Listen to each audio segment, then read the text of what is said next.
perceive the threat coming from Iran, from nuclear Iran, as an existential threat. Do you share the same view? Absolutely. Often in international affairs, one is dealing with thuggish, I call them, regimes.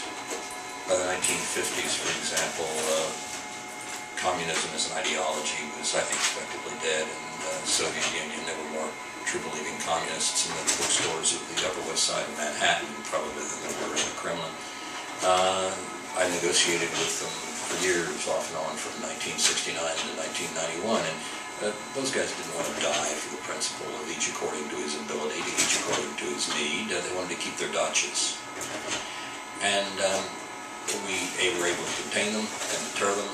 They had a lousy economic system, and eventually they collapsed. It worked just the way some of our theorists, Bolnitsa and others, said it would in the late 1940s when they set up the machinery for the Cold War. This is completely different with both Al-Qaeda for us and you with the Valley of Faqih, particularly those in the Hojatiya cult in Tehran.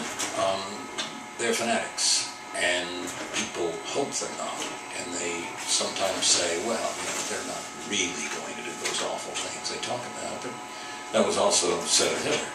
It turned out he did. And when you're dealing with fanatics, as I think Ahmadinejad and many of those at the top of the Revolutionary Guard are, one has to take account of the real possibility that however hideous what they say is, they may mean it. And I think you and we, Israel and the United States, have to deal very seriously with these hideous things that Ahmadinejad and other leaders in Iran say about wiping Israel from the face of the earth and so on.